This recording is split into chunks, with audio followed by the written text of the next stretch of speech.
There's something quietly radical about choosing to live alone in a world that romanticizes constant connection. Living alone doesn't mean loneliness, not when solitude is chosen, not when it becomes a sacred space where your soul can stretch without compromise. There's no mask you need to wear, no part of yourself you need to shrink to keep the peace. Your home becomes more than just four walls. It becomes a mirror, a healer, a sanctuary. When you live alone, you're finally given the opportunity to hear your own voice clearly, not the one that's been filtered through the expectations of others, not the one that had to stay silent to keep love nearby, just you, raw, unfiltered, whole. Living alone teaches you self-trust. You don't just learn to survive, you learn to thrive in your own company. You learn how to light the candles for yourself, cook a meal just for your joy, sit in silence without needing to fill it. That silence, it becomes your teacher. And here's the truth no one tells you. Sometimes the loneliest place in the world is inside a relationship where you can't be yourself, where your needs feel too loud, where your dreams feel inconvenient, where your joy makes someone else uncomfortable. But when you live alone, your joy becomes yours fully. Your morning routine isn't up for negotiation. Your boundaries are not up for debate.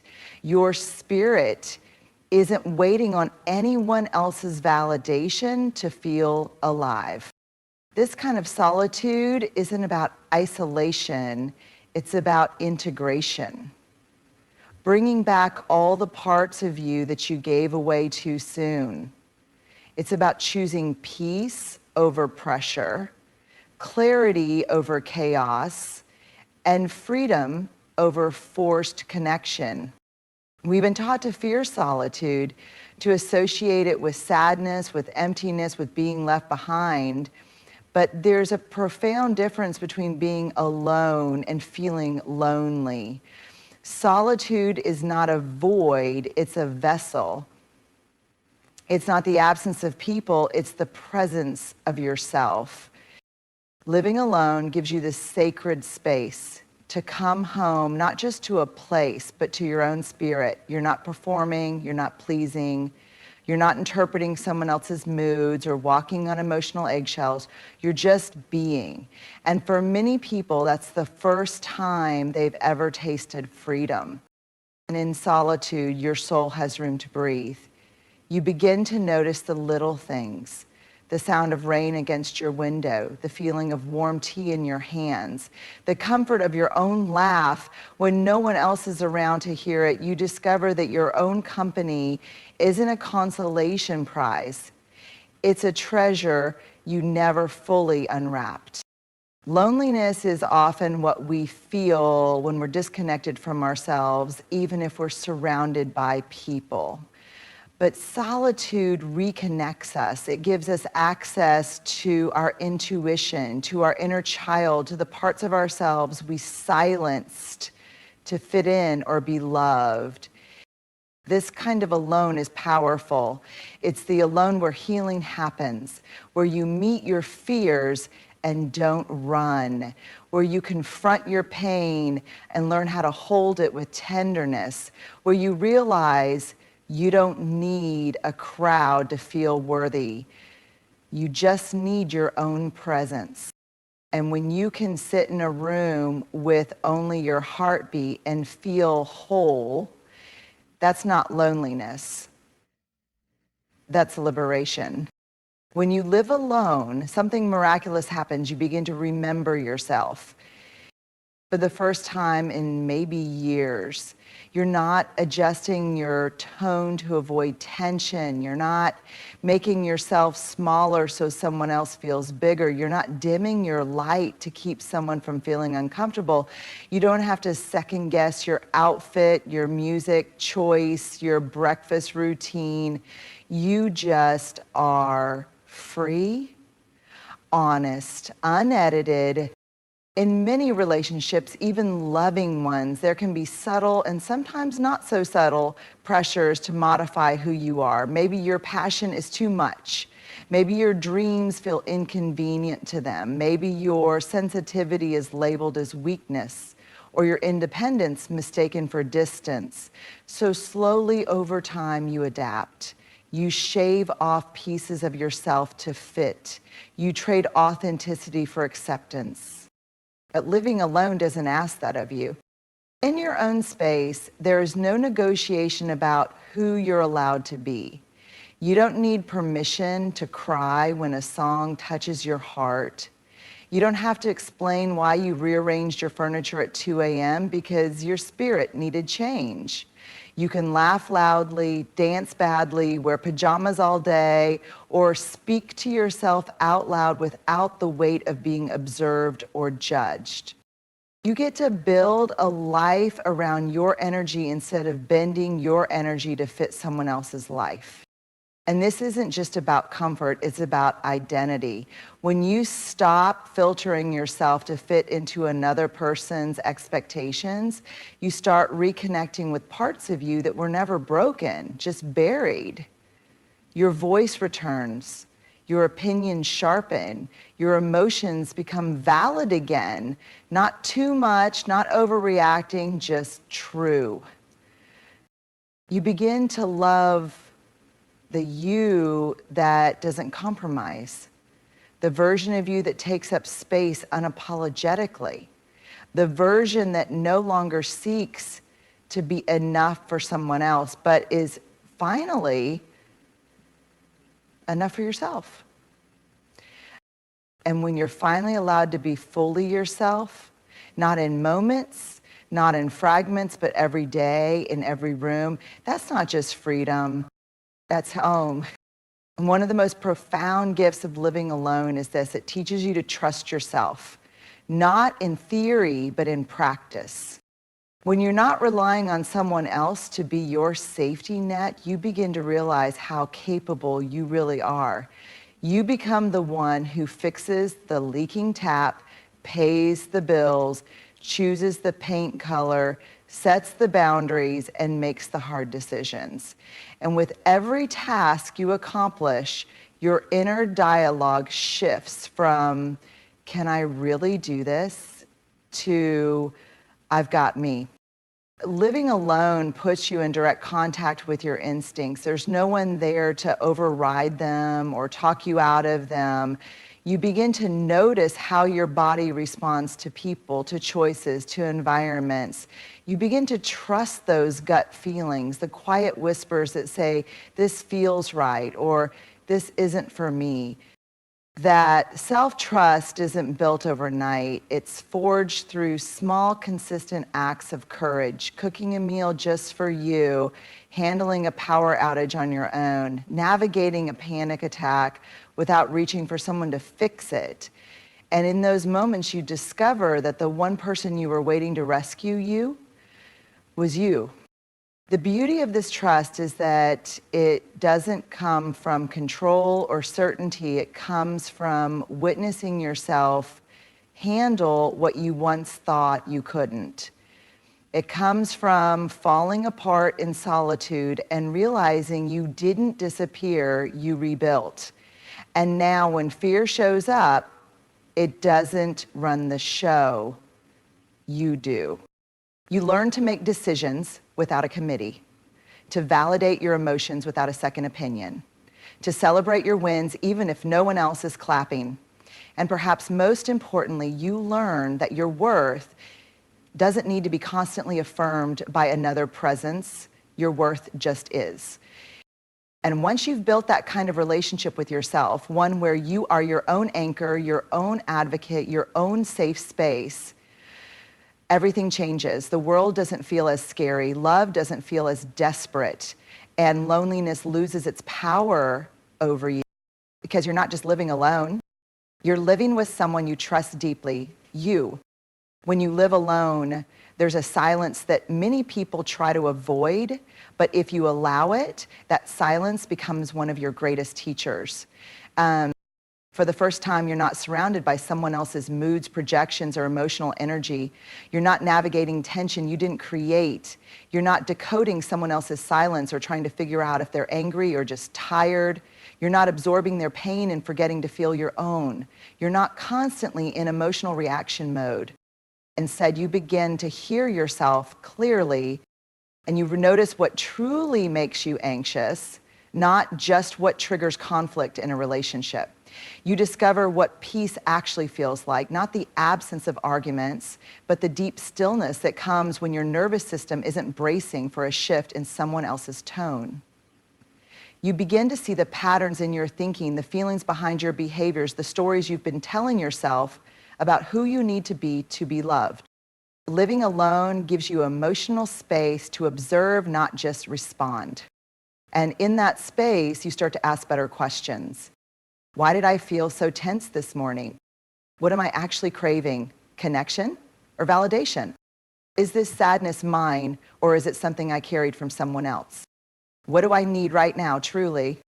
You're no longer performing emotional caretaking for someone else. You're not rushing to fix the discomfort. You're finally sitting with it, learning from it, and in doing so, you build emotional intelligence that is rooted in truth, not codependency.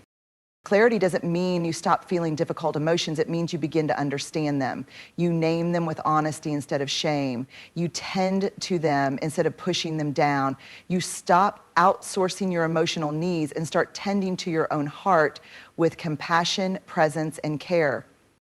And here's the most beautiful part. Once you've experienced that level of emotional clarity, it becomes very difficult to settle for anything that confuses it again.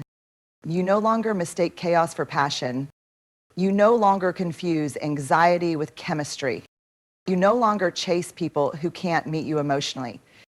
Because now you know what your emotional baseline feels like when it's not being constantly disrupted. You've met yourself in your calmest, rawest, and most honest state. And that clarity becomes a compass. It becomes the standard by which you measure everything else. When you live alone, one of the most life-altering realizations you experience is this: your peace is yours, fully, wholly, and finally. It's not something you negotiate. It's not something you protect from daily friction. It's not something you beg for in a space that's supposed to be safe but never really feels that way. Your peace is not on someone else's mood swing schedule. It doesn't shatter when a door slams, a tone shifts, or someone withdraws affection without explanation. Your peace becomes sacred not because life is always quiet, but because you are finally in control of the emotional atmosphere you exist in. When you share space with others, especially in romantic relationships, peace often becomes conditional. You may find yourself adjusting your behavior, your words, even your energy, just to maintain surface level harmony. Sometimes you don't even realize you're doing it. You just tighten when they walk in the room. You overthink, you placate, you minimize your needs. But when you live alone, those micro adjustments stop. Suddenly, the silence isn't heavy, it's healing. Your mornings begin gently, not anxiously. Your evenings are filled with rituals you create for yourself, not emotional labor for someone else. There is no unexpected tension to manage, no criticism where you hoped for care, no one invading your peace under the guise of just being honest. Your home becomes a place of emotional safety. And emotional safety isn't a luxury, it's a foundation. You light candles because you want to, not to set the mood for someone else. You play music you love, eat when you're hungry, and speak to yourself kindly because no one is around to make you feel like those things are silly or indulgent. You're not afraid of being too much or not enough. You are simply you, at peace. And peace is not boring, it is revolutionary. Because in that stillness, you begin to heal wounds you didn't even know were open. You begin to regulate your nervous system without bracing for impact. You begin to trust joy, not as something fleeting, but as something you're allowed to live in. And once you taste this kind of peace, you become fiercely protective of it. You stop opening your door to chaos disguised as love. You stop entertaining people who disrupt your calm and call it passion. You stop confusing intensity with intimacy. You realize that true connection, whether with a partner, a friend, or yourself, should feel like a deep exhale, not a constant holding of breath. Because when no one controls your peace, you finally get to own your life. And that kind of freedom, it's not just beautiful, it's unshakable. When you live alone, truly, fully, something profound begins to form beneath the surface of your life, a foundation. Not built from fear or dependency, not from loneliness or lack, but from wholeness. And this wholeness becomes the most powerful groundwork for any future love you may choose. Because that's the key. You choose, not chase. You no longer look for someone to rescue you, complete you, or soothe the wound that still bleeds. You've already met the person who stays you. You've already practiced showing up on the hard days, loving yourself through the ugly cries and the silent victories no one else sees. You've learned to hold space for your own complexity, your fire, your fear, your tenderness, without judgment. So when love does arrive, it's not your oxygen, it's not your escape, it's not your entire identity. It's an addition, not a lifeline. Living alone teaches you the difference between loneliness and longing. It teaches you to wait for a love that doesn't drain your peace or silence your voice. You become fluent in emotional safety, so you stop mistaking chaos for connection. You learn how to set boundaries without guilt. You understand that your needs aren't too much, they're sacred. And here's the beautiful paradox. When you stop needing someone to make you whole, you become more available for a love that's actually healthy, one that's not rooted in possession or performance, but in mutual respect. One where both people are free and choose each other, not out of fear, but out of fullness. Because the version of you that emerges from solitude knows her worth, knows his value, knows they deserve a love that adds to the life they've already built, not one that asks them to abandon it. You'll no longer trade your inner peace for outer validation. You'll no longer settle for half presence or inconsistent affection. You'll no longer pour yourself into people who only offer you a thimble in return. Well, humor, because you've learned how to love without losing yourself. And that's the kind of love that changes everything. So if love comes, let it come. But if it doesn't, you'll still be standing, rooted, radiant, whole. Because your first great love wasn't someone else. It was the quiet, powerful, healing relationship you built with yourself. Living alone isn't about rejecting love, it's about redefining it. It's about choosing to come home to yourself first, to unlearn the belief that your value is tied to being chosen, needed, or partnered. It's about creating a space where your peace isn't a luxury, but a daily standard, where your voice isn't silenced, but heard clearly by the one person who always needed to hear it most, you. Living alone teaches you how to stay through discomfort, through boredom, through joy. It strips away distractions and reveals your truest needs, your softest edges, and your deepest truths. It's not easy, but it's sacred. And once you've built a life where your joy doesn't rely on someone else's presence, where your days are full of your own rituals, your own values, your own rhythm, where your self-worth is intact, whether someone texts back or not. That's when love, if and when it comes, becomes a conscious choice, not a desperate need. Because you've already found what so many people spend years searching for in others. Belonging, safety, enoughness. You didn't find it in a partner,